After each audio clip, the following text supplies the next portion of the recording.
Welcome back, everybody. This is the Horn Takes podcast. Your very rough around the edges Texas sports talk destination. Man, after doing 4 shows a week during football season, this one show a week thing just seems like it's a year in between every show. I hope you guys feel the same way. I do. Miss you guys. I'm your host, Sean Redfern. It's Friday, and there's not a lot to talk about, but we found a few things to talk about. Texas sports related, major college football related. This is like the worst time of the year for me because I'm just not a big basketball dude. I mean, I'll watch it. I'll watch Texas basketball. I will, loosely is not the word, but I don't even know what the word is. I'll follow what's going on in the NCAA tournament to a point. I remember in high school, we would skip school because we would bet on the NCAA tournament games. Like what we did was it was kind of stupid looking back on it, but we all pitched in like, I don't know, $50, something like that, built a pool, and then we drew teams.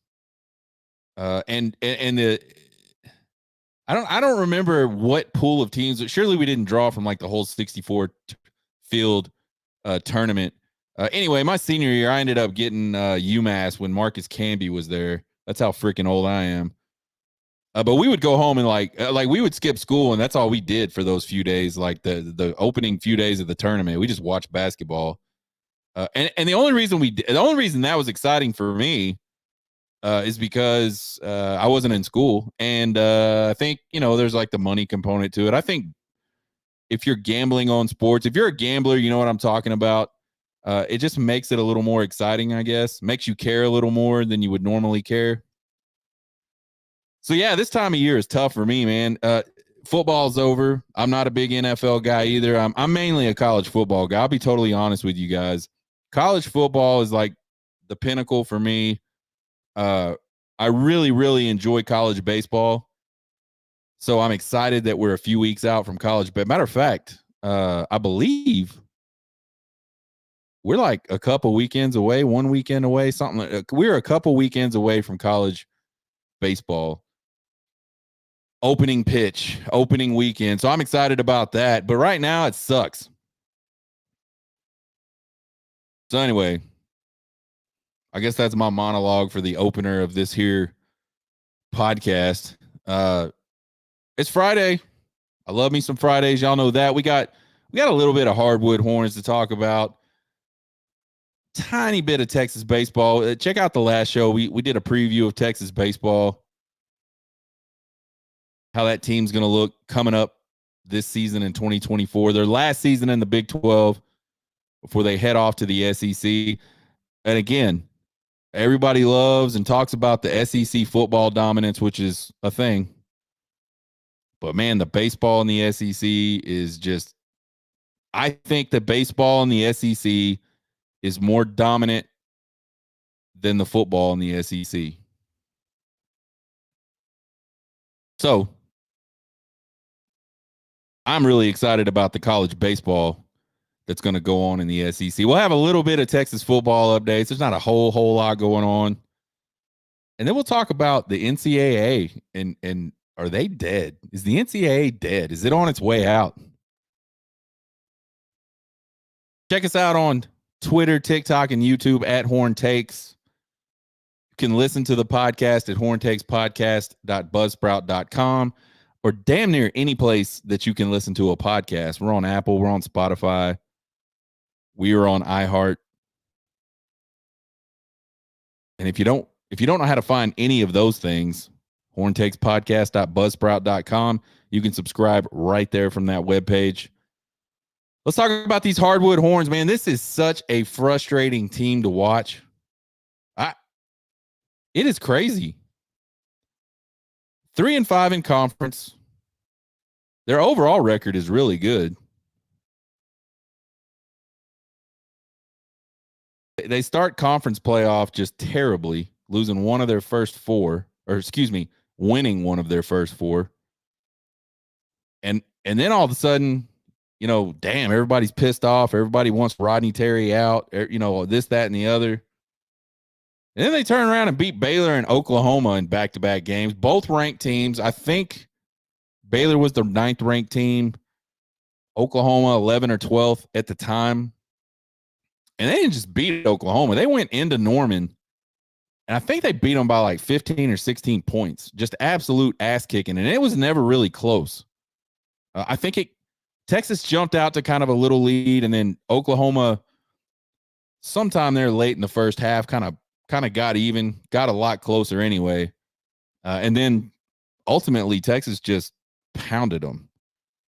So everybody starts, well, man, maybe here we go, Then they go out to Provo and just get run out of the building by the BYU Cougars. I'm talking like Mac Brown style back in the 2000s, late 2000s, early or 2000 teens, whatever the fuck you call that. When they went back-to-back games with BYU and just fucking just got smashed. That's what that game looked like to me. That's what that game reminded me of. And then they come home and lose a really, really close one to the University of Houston Cougars, who a lot of people consider the best team in college basketball. I don't know. They were ranked 4th. Texas had a really good shot to win that game. Just couldn't quite get it done. So it's just like a up and down, like roller coaster ride with this basketball team. I don't know. I mean, it seems like they go in chunks, right? So they lost they lost a bunch. They lost 3 or 4. Then they won 2 against some really good teams. Then they absolutely bombed against the next 2 teams. They got 2 games coming up. I don't know, man. I feel like they probably need 6 wins out of the next 10 to make the tournament. I think 20 is kind of the magic number. I could be wrong on that. They're 14-7 right now. But here's the teams they got to play. They got TCU and Iowa State, West Virginia, Houston, K-State, Kansas, Texas Tech, Oklahoma State, Baylor, and Oklahoma. That's their next 10 games.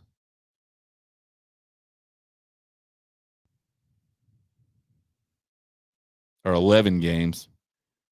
Maybe it's 6 of the next 11. It's hard to see 6 wins there.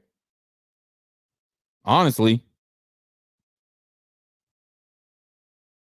Thing with this team, like I said, they're so up and down. I don't know if anybody, so earlier in the season, and I didn't get the chance to watch them that much, but they were undefeated. They were beating a bunch of bad teams, and the only 2 good teams they played, and I don't even remember who those teams were at this point.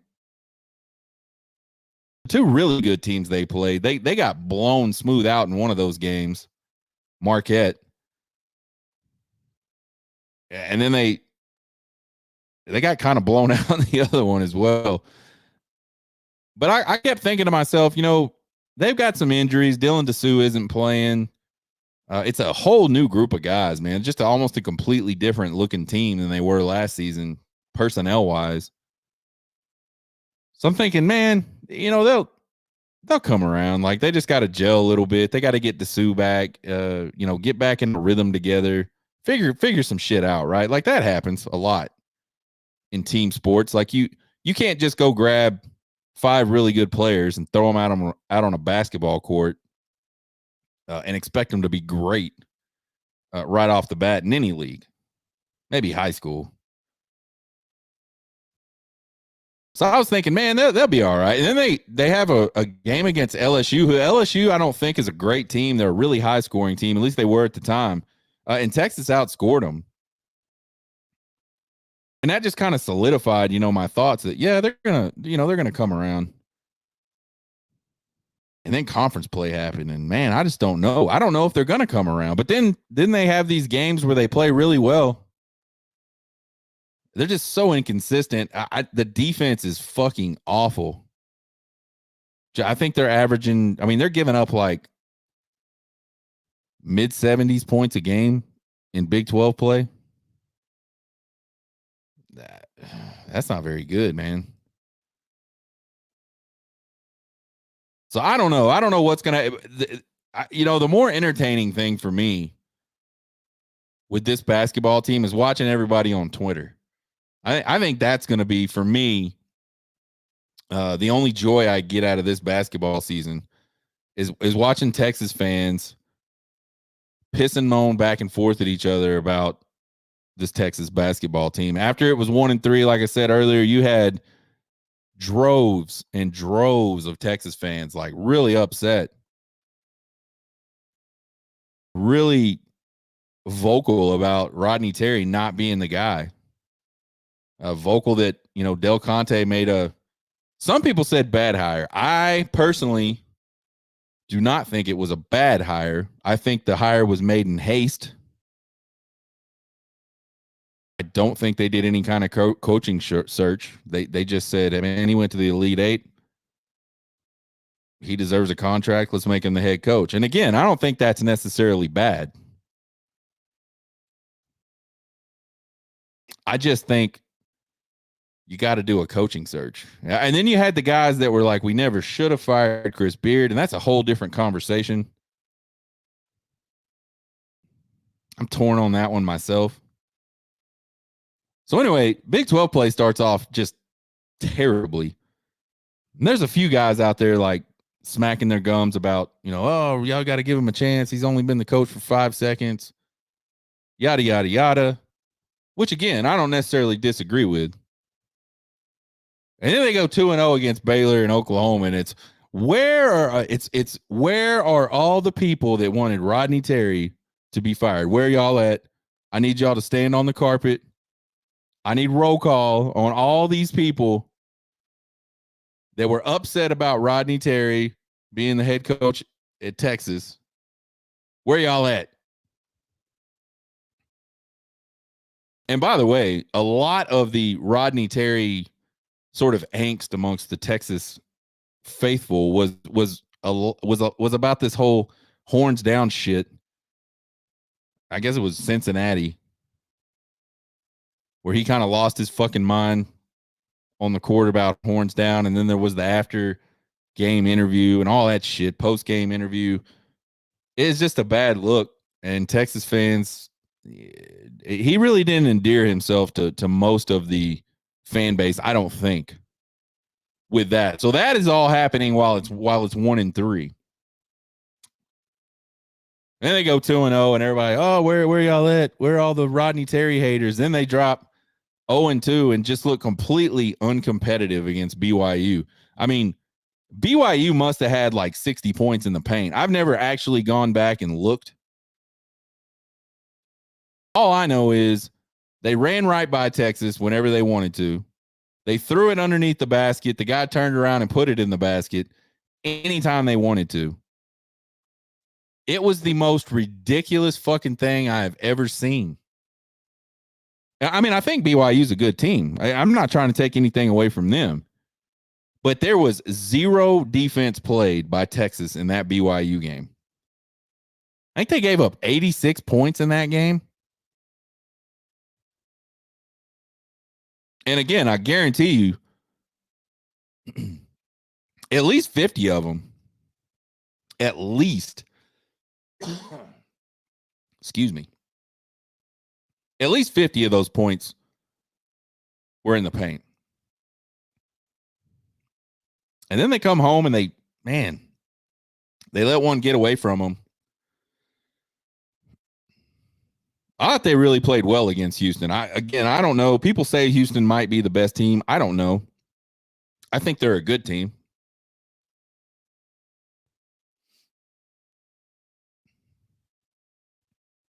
So we'll see what happens this weekend. They go on the road against number 25 TCU, which I think TCU has a win against Kansas. And then they get number 11 Iowa State at home on Tuesday, and I think Iowa State has a win against Kansas.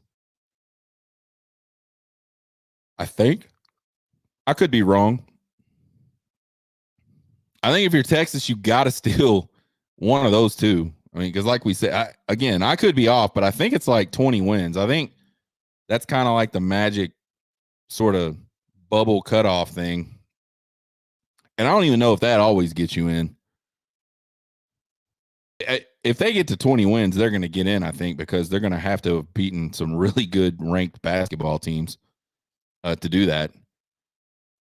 I don't know, man. I a few weeks ago, I said there is no way, unless something changes, this Texas team makes the tournament.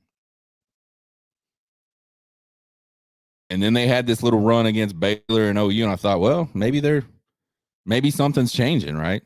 Like, it's no secret. You play good basketball, you win basketball games. You play bad basketball, probably not winning basketball games.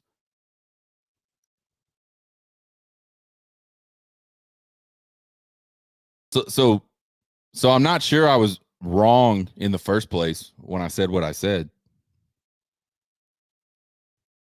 I don't know. We'll just have to see. It's either going to be exciting or just, again, very frustrating. And this is the type of team that could. This is the type of team I feel like that could get our hopes up. Do just enough to where we're really close, like we're right there on the bubble, and then they fuck it up. Like, I could totally see this team doing that. Texas baseball, we did a rundown last week. We talked about who was on the way out, who all was coming back, some of the transfer guys that came in, which there weren't a lot this season, how they may play a role, how they could impact the season for Texas. One of those guys, first baseman Luke Storm from Duke, he just decides he's quitting baseball like earlier this week. It's a kid that hit 31 doubles, 23 home runs in 2 seasons at Duke. Big kid. Like, I think he's 6'5", 6'6", and big, like probably 240 pounds. So a big, physically imposing type guy. Obviously swings a heavy stick at the plate. I think he was going to be the first baseman. And now it's interesting because I can't think of his name. The guy that played first base, Jared Thomas, played a lot of first base last season. But I think they were going to put him out in the outfield to get some experience and keep his bat in the lineup out in the outfield. I feel like with Storm being out, Jared Thomas is going back to first. And then I think you got an outfield. It's very talented, but wildly inexperienced. And I don't know. You never know how hitters are going to react coming from high school to college. So I don't know if they're going to be able to find a bat that could equal what Storm could do out of that group. Maybe they can. We're going to find out real quick. And that's just me thinking. I don't know if that's what David Pierce had in mind with those two guys. Anyway, the alumni game is on Saturday. That's tomorrow. No idea what time. I will not be watching. But ESPN released that 34 of 36 Texas home games will be on LHN. The other 2 are TCU series games. They'll be on ESPNU. So if you have Longhorn Network and you like baseball, there you go. If you don't have Longhorn Network, which I currently do not, I am going to have to foot the bill and figure out how to get that because I will not miss that many baseball games. And I really, really hope that, Longhorn Network is going away. It's going to get absorbed into the SEC network. I really hope I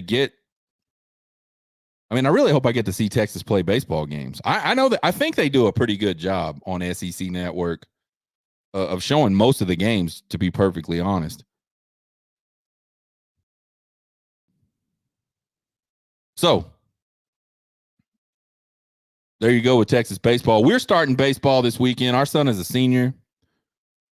final year of high school baseball, probably his final year of baseball altogether. Whether he could play at the next level or not, he just is not that interested in it. Like, I mean, he loves to play baseball, but he's got a plan for after school, and baseball at college is not in it. So, and that's cool. So we're gonna enjoy the shit out of getting to see him play one last time, folks. You parents, go and watch your kids play as much as you can for a bunch of different reasons. One of those reasons is you can't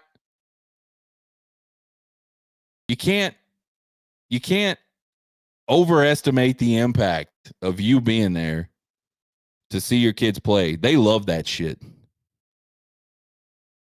Every once in a while, I scroll through TikTok a lot, and I found a video one day that said, the caption was like, you know, if you think your kids don't notice, you know, they do. Watch this video. And it was nothing but clip after clip after clip after clip of kids at their plays, their choir recitals, their band recitals, their sporting event. And these are like small kids, right? Like 6, 7, 5-year-old, you know, younger kids, elementary school age kids. But it was just clip after clip of these kids on video realizing that their parents were in, you know, the crowd or in the stands or whatever. Your kids want nothing more than you to be there. So if you can be there, get your ass to games, man. Get your ass to your kids' functions. That is a huge deal to kids. So there's that. Secondly, it's going to fly by for you guys. Man, I remember, it seems like, I mean, I can remember very vivid things from my son playing T-ball, my son's first year in coach pitch, or not coach pitch, but machine pitch. And then obviously all the way up through to where we're at today. I mean, it's like, I can remember those things like they just happened. That's how quick it goes. And then it's just gone. Our daughter, who is a few years older than our son, 3 years older than our son, she was very, very good at track. She was a hurdler. And man, when that ended, that was really hard for me. I was like, damn. You know, she made it to the area track meet her senior year. And yeah, and then it was just over. And we're like, what in the, you know, this sucks. It sucked. Because you knew that was it. So we're right there at that point with our son. You know, in a few more months, that's going to be it. And we're never going to get to watch either of our kids participate in sports anymore. And that's been such a huge part of our lives. So get out there and see your kids play if you can. I realize everybody cannot. You know, people got jobs, people got things going on. I totally get it. But that shit matters. So if you can be there, because you'll cherish those memories going forward as well. But anyway, we're about to start. We have scrimmages starting tomorrow, and then over the next couple weeks, and then they have a bunch of tournaments they're going to play all over the damn state of Texas. That'll be cool. Kind of take us back to travel ball.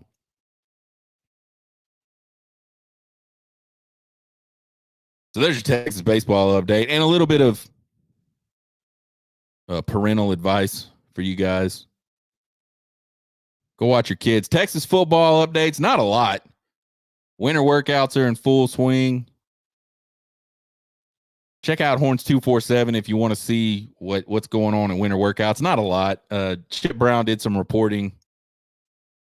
And this is nothing against Chip Brown. This is just the nature of these types of reportings, or, you know, reports. If you've ever been on a college football sort of recruiting type website, there's all these off-season reports, and they're usually exactly the same every single year, no matter how good or bad the team ends up. And I get it. I am not getting down on any of those guys that do that for a living. They're trying to find stuff to talk about, just like I'm trying to find stuff to talk about today. but it's like so and so is fast. So and so is lifting really hard. But go to Horn 247, check it out. Chip Brown article on the whole deal. But it won't be too long for we're in spring football. And then, man, we just got to get through baseball season. And then we're like a month and a half, 2 weeks, 2 months away from college football again. And I may not have a lot of college football seasons left, folks. I am 46 years old. I have not taken care of my body very well. I was in the military. I've been exposed to all kinds of shit. I've already had bouts with cancer in my colon and in my liver. Man, and these freaking seasons are just flying by. Slow down, seasons. Billy Glasscock, former director of player personnel for the University of Texas, sort of like a GM type role, I think. He's been at Texas since Steve Sarkisian got here. Steve Sarkisian hired him. He takes a similar role with Ole Miss, which I thought was interesting. His title is general manager, according to what I saw. Now, would have he stayed if Steve Sarkisian called him general manager? I don't know. I know nothing about sort of that side of the house. You just didn't used to have this shit in college. And now you got all these administrative type positions. And I don't even know what those guys really do. I mean, I think probably his role at Texas was to go find people for the coaches to go look at, make sure to turn over every stone and make sure that the coaches aren't missing out on any hidden gems, so to speak. And then I'm sure there was like some form of managerial type duties when they got to when they signed and were on camp. I just don't know. So I don't know what this new role entails, why he would leave Texas to go do that one. Maybe it was pay. Maybe it was title change. Maybe Billy Glasscock just has a really good relationship at Ole Miss. Maybe, I don't know. So he's out. So Sark will be looking for that guy, a new guy to fill that void. I think, he's very highly regarded, Billy Glasscock. He's again, I don't know, but I'm just telling you what I've heard. This is a loss, right? We said we talk about, Texas headed into the SEC in 2024. Is Texas ready for SEC football in 2024? They're coming off a 12-2 season and a playoff appearance. And I think what's super important about that for Steve Sarkisian, if you listen to this show late last summer, hell, probably even right after the football season in 2022, you probably heard me say 50 fucking times, he's recruited well. He's maintained his staff. He's kept these guys in these positions. There's been continuity. He's got to go out on the field and fucking win something in 2023. Has to. Or he will start to lose some of that recruiting momentum, some of that capital that he has with all these recruits around the country. And that's exactly what he did. He has his first 10-win season as a coach. They win their last Big 12 championship, big opportunity to win a Big 12 championship. They beat every single Big 12 team on the Fuck You Tour. And someone's going to say, oh, they didn't beat OU. Well, OU's fucking leaving the Big 12, so they weren't part of the Big 12 Fuck You Tour.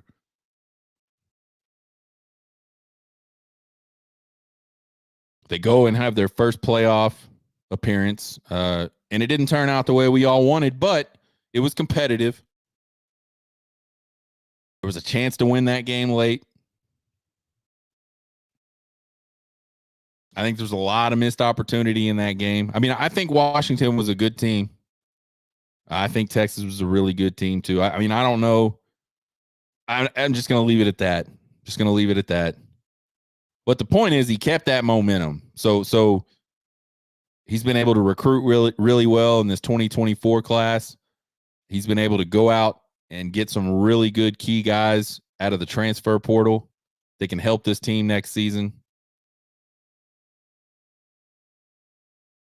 As I look at this Texas team, I only really have 3 concerns heading into the 2024 season, and all 3 of them are on defense.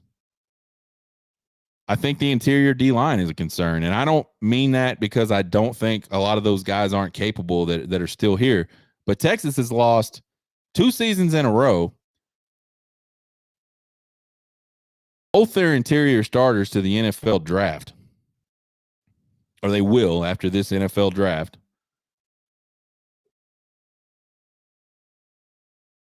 I mean, is it? And I think the first pair, DeAndre Coburn, Moro Ojimo, they were good. They were infinitely better than the season before, when anybody could run the ball all over Texas. And then those 2 guys leave, and everybody's like, man, I wonder, what's going on? Is Texas going to be able to stop him? And then Devondre Sweat, man, he's like a number 1 draft pick type guy.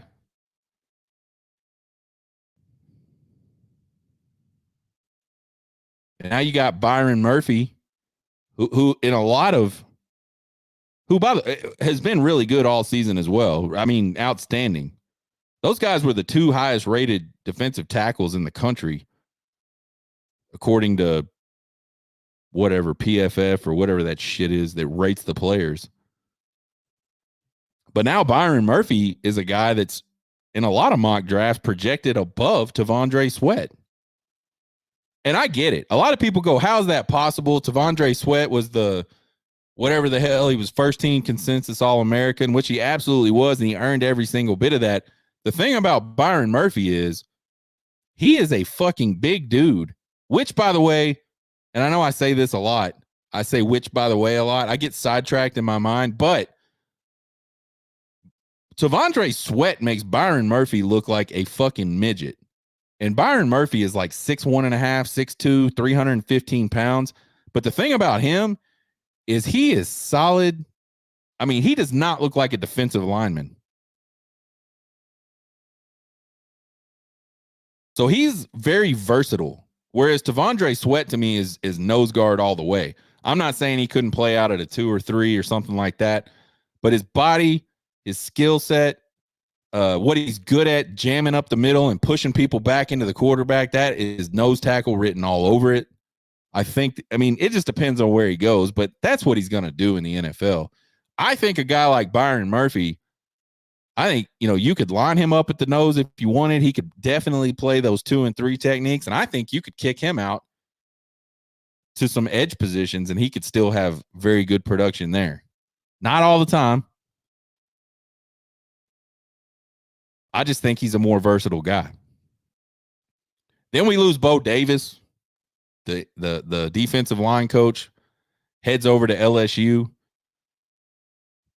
So it will be interesting to see if the talent's there. There's a lot of young talent in that interior defensive line group.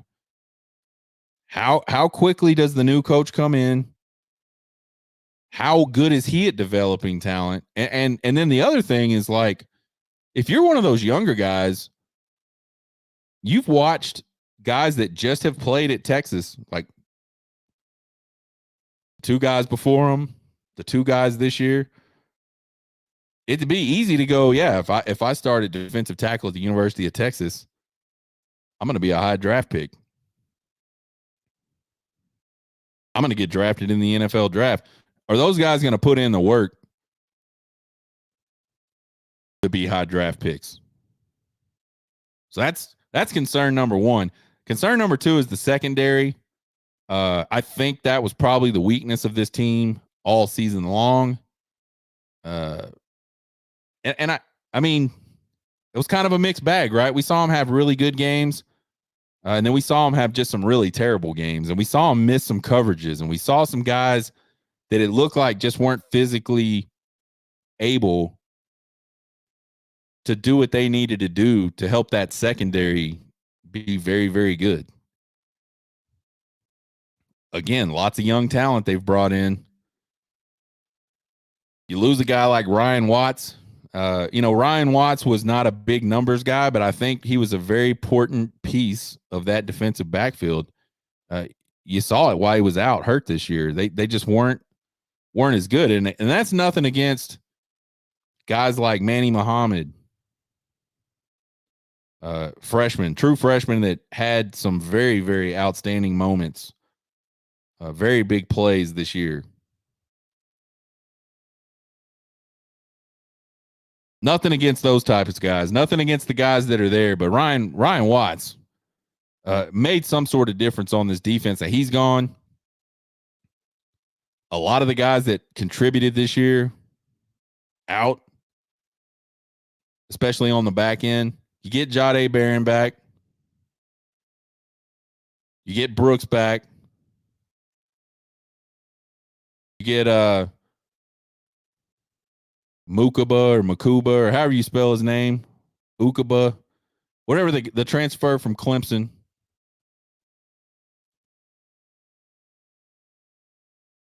I think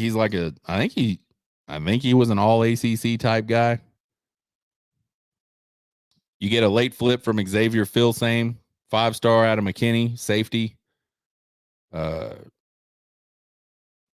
They've got a lot of young talent there, but can it get developed? Can it get on the field? Can it get on the same page? Playing defensive back in college football, or really at any level of these days, that is a rough spot. I don't know why anybody wants to play those positions. They pay well. If you're good at it, they pay well. But it's not easy. So can the secondary, can they at least be as good as they were this year? And is there potential for them to take a step higher? They're going to have to do that eventually to be really successful in the SEC. And then I think concern number 3 to me is edge pressure. That is something that we just have not had under Steve Sarkisian. And honestly, Texas hasn't had. I know they've had guys go to they had Jackson Jeffcoat. They had Charles Omenihu. Man, what was the other guy? The last one. Oh, can't think of his name. He's in the NFL right now. They've had a few guys get drafted, go into the NFL and do okay, right? Like, I mean, these guys aren't bad, but it's been forever since Texas had dominance coming off the edge. And really, you got to go back to that run from, 2004 to 2009, 2010. That's when they had some dudes. They haven't had that in a long time. And it's a problem. It's gotten better, but it's not where it needs to be, in my opinion, headed into the SEC. Now, again, lots of young talent there. You got DJ Burke, who flashed hard early this season, and then he started getting banged up. Never was really the same. Obviously, you got Colin Simmons coming in, 5-star out of Duncanville. He's a guy that can get off the corner. You got Colton Vosick, who's a guy that was banged up all season, never made it on the field. But he's a big, physical guy. I mean, I don't know that it's going to be a totally unfair comparison, but who are the brothers? The brothers from Ohio State. One of them's with the Chargers. One of them's with San Francisco, the defensive ends. He's that type of body type. Could work himself into that type. The Bosa brothers. That's what I'm thinking. He could work himself into that type of body. And obviously, if you can do that and learn to use your hands, you're going to be tough to tough to defend. So, again, lots of talent across all these areas, but those are my concerns. Now, do I think they're ready? Absolutely, I think they're ready. The roster's in great shape. They beat the SEC champs on the road last season. It's kind of interesting. Chris Phillips, a guy from SEC Unfiltered, used to be the Spurs Up show. He's a Gamecock guy. He's had me on his show at least once, maybe twice. I can't remember. He's down on Texas. He says Texas is not back. And they'll be lucky to win 8 games next season, he says. Listen, I don't think Texas is going to go in there and like run the damn show in the SEC. I don't think anybody's going to do that anymore. I think the days of someone just running the table in the SEC are gone, folks. I think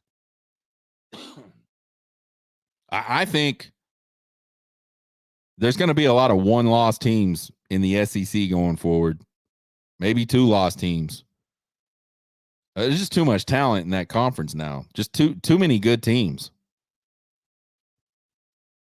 But I don't think 8 games is very realistic. I don't know. We'll see if Chris Phillips is correct or if I'm correct.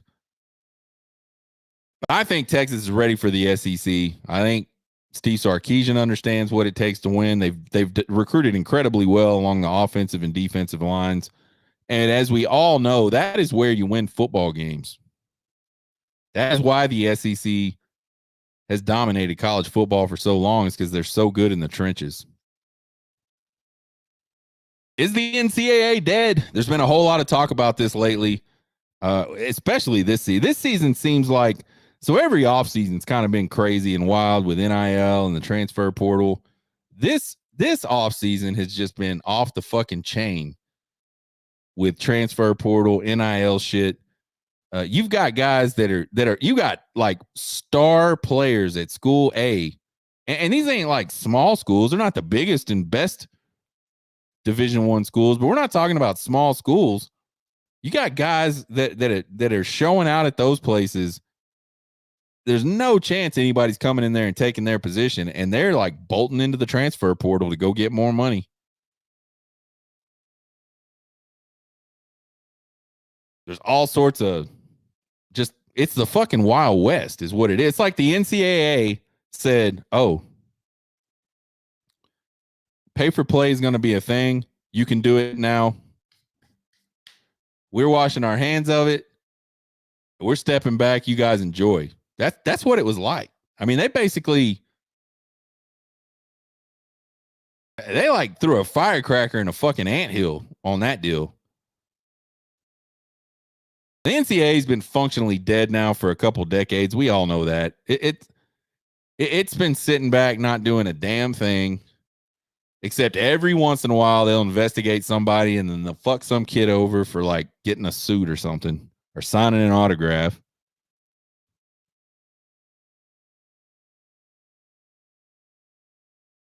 So yeah, it's dead. The NCAA is dead. The only question really has always been like, does something else replace it? Like how and what does that look like? And interestingly enough, and I did not know this when I decided to talk about this today, the Big in the SEC just announced today that they are putting together a joint advisory group of university presidents and ADs with the goal being, and I quote, urgent mission to find solutions for issues such as ongoing antitrust lawsuits, most notably the multi-billion-dollar House case, disagreements over the NCAA's new governance proposal, Project D1, and the unsettled landscape of athlete transfer movement, tampering charges, and name, image, and likeness inducements. So they're not fucking around. This group, the Big Ten and the SEC, again, great leadership. Sankey, this guy, this commissioner for the SEC, has always been a good leader, and he's doing it again. He led conference realignment this time around. He was at the forefront of the expanding the playoff, and now he's about to fix college football, and I am here for it because I've been talking all season about how This is a fucking mess, and it is ruining the game of college football. I just spoke about Chris Phillips earlier, and we disagree on this whole Texas going to the SEC thing, but one thing I 100% agree with him, and this is kind of funny. I saw a TikTok of his earlier today, and he made just the most, I mean, it's the simplest, but yet the most profound statement about sort of where we're at with college football right now. The business of college football has never been better, but the game of college football is on the decline. Something along those lines. Totally paraphrase it, but that is a good way to sum it up. 100%. But for fans, and again, you're going to have different levels of fans. I'm talking about like diehard, true to your school, pom-pom waving fans of college football. College football is about to get just completely ruined. So I'm all for this group. Will they do any better? Hell if I know. But someone needs to try, because the NCAA is just standing back there, just collecting checks, being completely just fucking useless. Really, it's so odd to me that it's even a thing. They are just that useless. I think, the other thing I think that's kind of a byproduct of all this is I think we're going to start to see, unless it gets fixed, you're going to start to see a lot of good, talented coaches at the collegiate level, both for the NFL, because it's never been harder to be a college football coach than it is today. Before you even fucking have a season, you got to spend hours and hours and hours coddling and recruiting these fucking kids. I mean, some of these guys will tell, I picked this school because they were the first to offer me. They showed me the most love. And if you don't offer them and start showing them love when they're like fucking 13 years old, they're already scratching you off the list. Can you imagine? And realistically, this is 100% realistic. These college coaches are having to recruit 3 classes worth of kids at any given time. Sophomores, juniors, and seniors. And they're having to show all these kids all this love just to not get arbitrarily like marked off the list. I mean, like, the sense of entitlement that these fucking kids have is staggering. So you got to recruit them. Then when you get them signed, you got to figure out this NIL shit with them. You got to put up with all the crap that goes along with that. Then every fucking year, twice a year, the transfer portal opens up. And you got to re-recruit these fucking kids that you've already recruited, already got NIL deals for. There's tampering happening just completely out the ass. It's like out in the open. Everybody knows it's happening.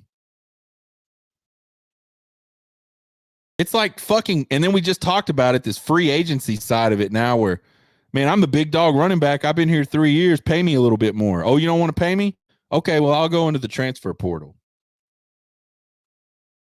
Like, what in the fuck? And then that's just the kids. Then you got to deal with all the fucking boosters, all these big money donor guys that think because they give millions of dollars, they should have all this say into what happens with the football program.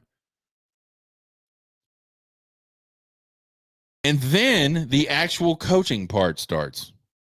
And that's where you have to game plan for hours and hours a day and practice for hours and hours a day to go play a 3.5 hour game on Saturday.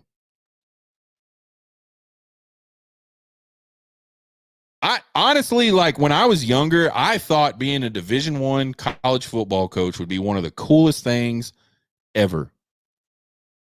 I no longer think that, because,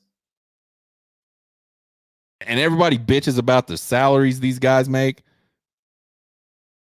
Man, those dudes, I don't even know when they sleep.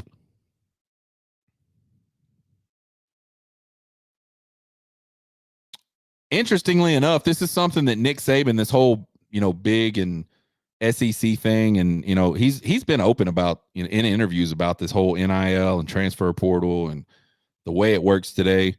I wonder if Nick Saban will be part of this new working group, whatever you want to call it, advisory group. I would love to see Nick Saban sort of take that next role as an ambassador for college football as a whole and fix this shit so that college football just doesn't just completely get ruined and I don't even want to watch it anymore.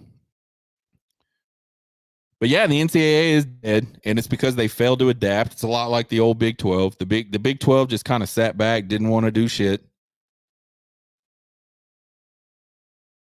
And circumstances saved it this time around. I don't know that it'll always be that way.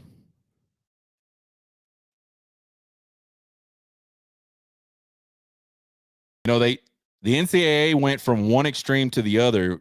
Like, I'm a cartel, I make all the money, fuck you kids, y'all don't get nothing, to just, all right, y'all pissed and moaned about this for 20 years, go figure it out.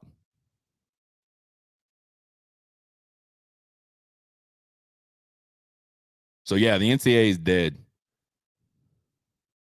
I just don't know what'll be next. I hope it saves the game.